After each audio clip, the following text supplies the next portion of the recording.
President Cyril Ramaphosa het uiteindelik inligting bekend gemaak oor sy fiskale stimulus pakket waarmee die regering die resessie 'n uitklophou wil gee. Ilse Lullu doen verslag. President Cyril Ramaphosa het 'n 5-ledige plan ter tafel gelê. Bestaande beleid sal hersien word om beleggings aan te moedig en ekonomiese groei te bevorder. Dit sluit die hersiening van Suid Afrika se visumregulasies in.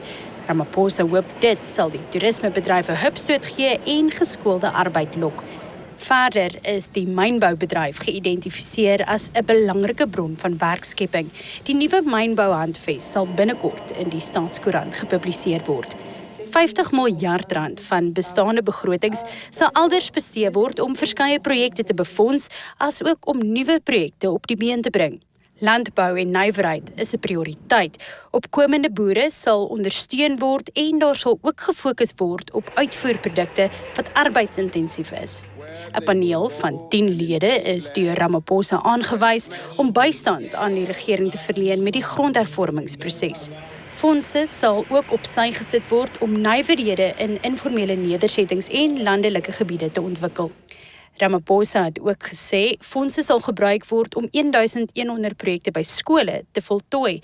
Die gesondheidssektor sal ook finansiële hulp ontvang om onder meer 2200 belangrike poste te vul en voorraad soos beddens en linne aan te koop.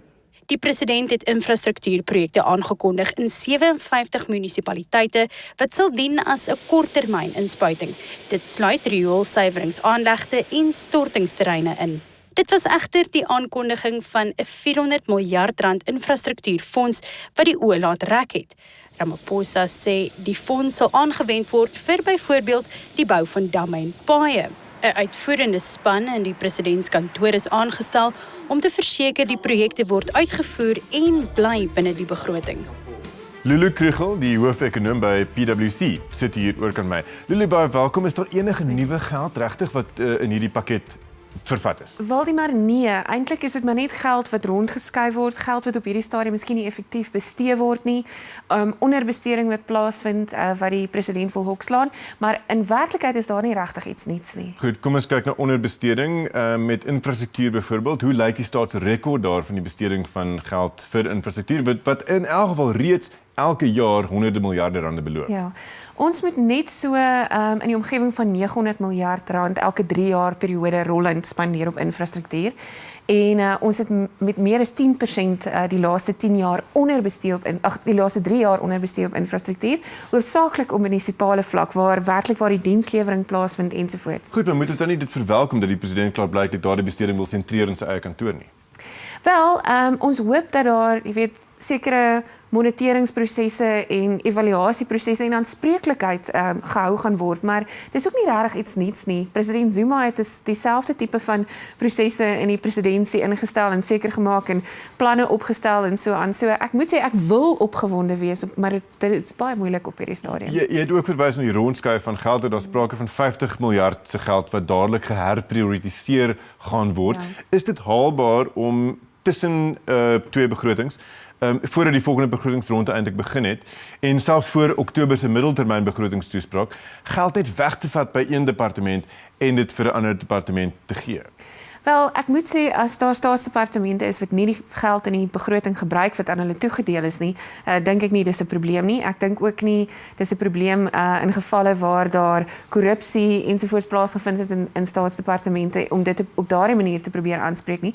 50 miljard rand klink na baie, maar dit is in werklik nie so baie nie. Dit is omtrent dit is minder as 1,5 keer dit wat ons net uit BTW gaan ekstra kry, die 1% verhoging uit BTW. So dis nie werklik so baie geld wat rondgeskuif gaan word nie. Gee die president die voordeel van die twyfel vir oomblik en kom ons aanvaar vir die doeleindes van die argumente die besteding aan infrastruktuur op 'n hoogs doeltreffende manier gedoen word. Is infrastruktuur 'n slim ding om jou skaars rande op te spandeer in terme van die return on investment, net die opbrengs op die beleg? Ja, weet jy, kom ons sê in ekonomiese terme is daar twee goed waarna ons kyk. as ons gaan kyk na return on investment. Die een is dit wat dit vir die ekonomie beteken in terme van ekonomiese groei, en dan die ander natuurlik in Suid-Afrika, met ons 'n werklike gebrek aan werksgeleenthede het, is die werksgeleenthede wat dit kan skep. En ja, in Suid-Afrika is infrastruktuurbesteding 'n baie effektiewe manier om werk te skep. Ja, dis nie langtermyn werksgeleenthede nie, want mense moet weer na 'n volgende projek toe, maar vir elke miljoen rand wat jy spandeer, kan jy ongeveer 4 tot 5 werksgeleenthede skep, en ook vir elke R1 kry jy R1.40 terug. Maar die belangrikste is natuurlik dit wat dit beteken in terme van mededingendheid vir Suid-Afrika. Die boodskap wat dit vir die res van die wêreld stuur om te sê, kom en investeer in Suid-Afrika. Dis die belangrike ding. Lullu, so baie hoë verwagtinge het in die toerismebedryf geheers toe President Ramaphosa Vrydag gesê het dat visumregulasies gaan ook herbekyk word. En toe skielik is daar gister 'n aankondiging deur die minister van Binnelandse Sake, Lullu Krugel, en aan die einde daarvan het kritici gesê, wag net gou, wat het regtig verander? Is daar enige vordering gemaak gister met die oplos van ons probleem? Wel, dit is op hierdie stadium nog steeds 'n bietjie onduidelik presies hoe dit gaan verander. En veral natuurlik net die ouers wat reis saam met hulle minderjarige kinders. Presies. Van wat ek kon verstaan, het ek nie gister duidelikheid gesien uit dit wat minister Krugel gesê het nie. Ek dink ons moet maar wag om te kyk of daar verdere duidelikheid is. Natuurlik die toerismebedryf, in my opinie, is een van die bedrywe wat die meeste werksgeleenthede in Suid-Afrika kan skep en wat ons op hierdie stadium regtig nie ondersteun soos wat ons kan nie. Op Moneyweb is vandag gevra of Krugel nie vir Ramaphosa probeer ondermyn deur om te maak of hy iets beduidend aankondig, maar dit eintlik glad nie te doen nie. Ja, die twee van hulle, weet ons natuurlik, sit nie noodwendig in dieselfde kamp nie. En dit is wat my natuurlik die meeste bekommerd maak van hierdie stimuluspakket. So in beginsel 'n klomp goeie goed, baie goeie syne wat gestuur na die mark toe, maar as jy byvoorbeeld kyk na wat Fitch gesê het en wat die markte gesê het, weet ek nie of die president op hierdie stadium die tande en die byt het om dit werklik deur te voer nie. Dink jy, Lullu, dat beleggers se kommer oor eiendomsreg nou begrawe is met die aankondigings van Vrydag en dat die geld nou skielik die land gaan invloei? Ek moet sê, ons het gaan kyk oor die laaste paar jaar wat was die grootste drywers vir buitelandse beleggings wat Suid-Afrika toe gekom het. En een van die positiewe faktore was die stabiliteit wat ons gehad het rondom eiendomsreg. So dis natuurlik die teenoorgestelde wat ons op hierdie stadium sien.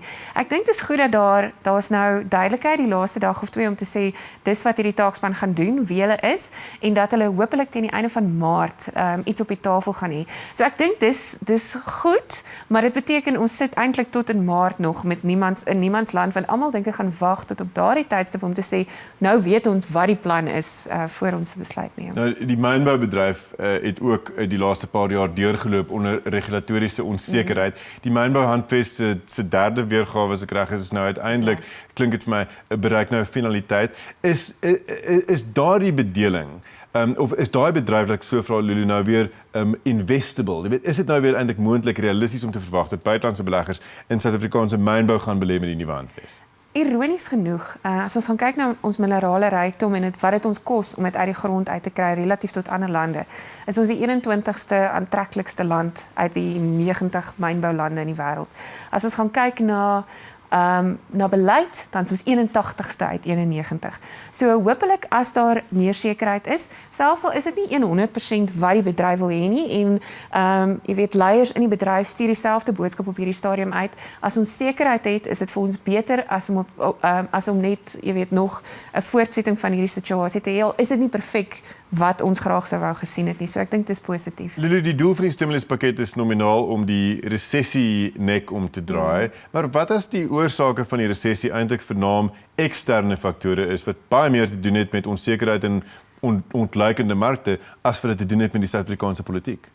Wel, dit sou goed gewees het as dit die geval was, maar ek dink as ons gaan kyk na watter sektore swaar gekry het in Suid-Afrika die laaste paar jaar, of die laaste, kom ons sê 6 maande, en eintlik die laaste 12 maande, dan besef ons dat dit tog baie te doen het met wat plaaslik gebeur. In die mynbousektor het ons gesien, kommoditeitspryse het begin herstel, en in die landbousektor het ons gesien produksie het begin herstel ten spyte van die droogte in die Weskaap en so aan.